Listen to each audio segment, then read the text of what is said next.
Muito bem. Necessidades humanas.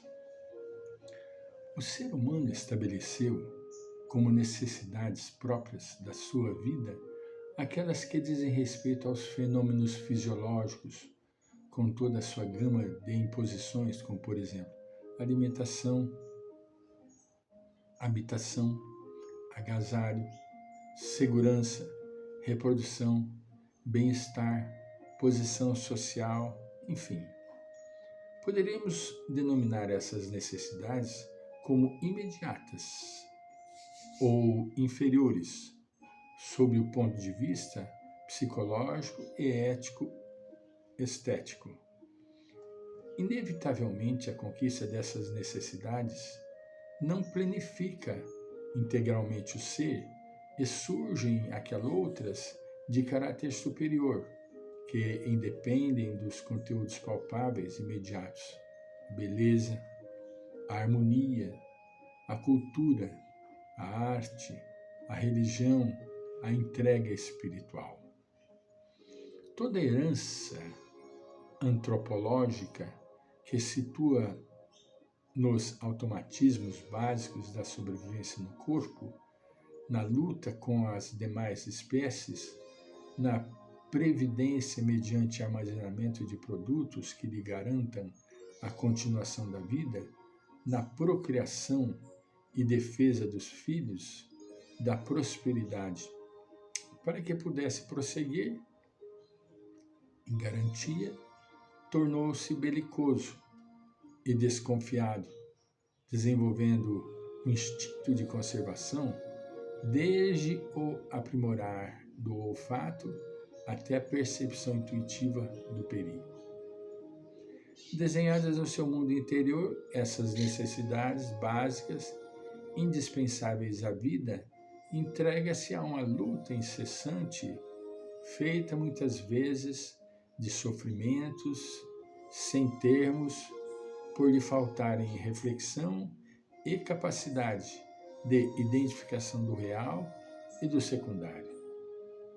Aprisionado no círculo estreito dessas necessidades, mesmo quando intelectualizado, sua escala de valores permanece igual, sem haver sofrido a alteração transformadora de objetivos e conquistas.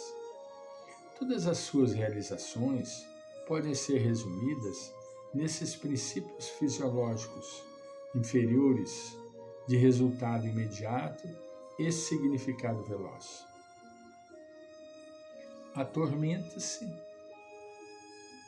quando tem tudo organizado e em excesso, dominado pelo medo de perder, de ser usurpado, e atira-se na volúpia desequilibrada de querer mais, de reunir muito mais, precatando-se contra as chamadas incertezas da sorte e da vida.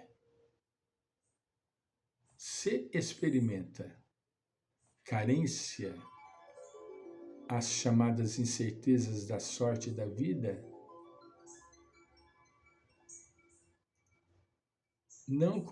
porque não conseguiu amealhar quanto desejaria, a fim de desfrutar de segurança, aflige-se por perceber-se desequipado dos recursos que levam à tranquilidade, um terrível engodo de conceituação da vida e das suas metas.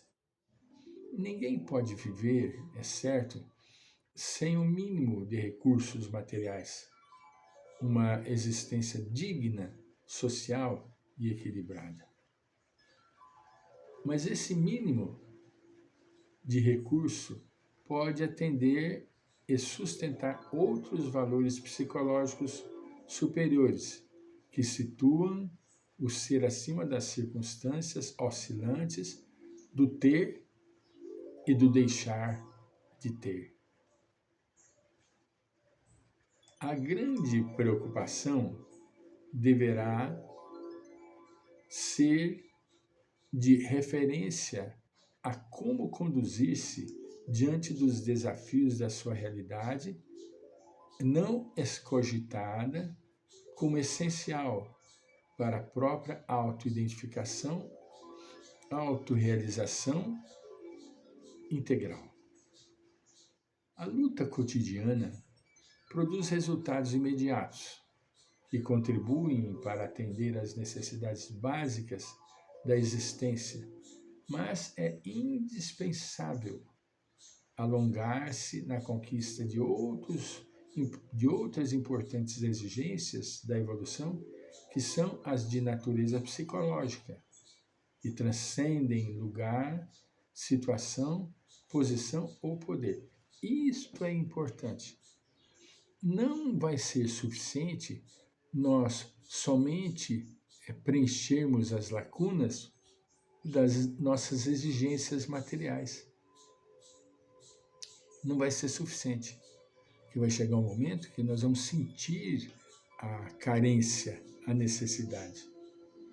Enquanto um estômago alimentado propicia reconforto orgânico, uma conversação edificante com um amigo faculta bem-estar moral, uma propriedade rica de peças raras e de alto preço oferece alegria e concede comodidade, mas um momento de meditação enriquece de paz interior inigualável. O apoio de autoridades ou guarda-costas favorece segurança em muitos casos. Entretanto, a consciência reta, que resulta de uma conduta nobre, proporciona tranquilidade total. Roupas expressivas e variadas ajudam na aparência e agradam, no entanto, harmonia mental e correção de trato irradiam beleza em comum. O frenesi sexual expressa destaque na vida social. Todavia, o êxtase de um momento de amor profundo compensa e renova o ser, vitalizando a projeção na comunidade massageia o ego, mas a conquista do si felicita-o interiormente. As necessidades básicas fisiológicas são sempre acompanhadas de novas exigências, porque logo perdem a função. Aquelas de natureza psicológica superior se desdobram em variantes inumeráveis que não cessam de proporcionar beleza. Por isso mesmo, a realidade do ser está além da sua forma, da roupagem em que se apresenta, sendo encontrada nos valores intrínsecos de que é constituído, merecendo todo o contributo de esforço emocional e moral para conseguir identificar-se. Somente aí a saúde se torna factível, o bem se faz presente e os ideais de enobrecimento da sociedade, como da própria criatura, se tornam legítimos, de fácil aquisição por todo aquele que se empenha na sua conquista. É fundamental que você lute para a sua iluminação. Somente se você conseguir se auto-identificar, as lutas que nós acabamos travando no nosso íntimo para absorver as realidades da vida transcendental, elas planificam, elas nos induzem à plenitude. De nada tem validade as conquistas materiais se você não tiver a proporcional conquista espiritual. Você não vai saber fazer uso. Isso que é triste. Você tem a conquista, mas você não sabe como usar. É aquele tipo de pessoa que precisa de bengalas para poder andar. Se tira a bengala dele, ele cai. Por quê? Porque não sabe parar de pé. Então, caríssimos, nós precisamos, acima de tudo, de conseguir a nossa maturidade espiritual. Só vamos conseguir se nós nos identificarmos com o si. Nossa, Francisco, você só fala desse si. Você só fala desse si, você não tem... Não tem, porque não tem outra, né? Não tem outra proposta. A nossa proposta é o despertar do si. É aquela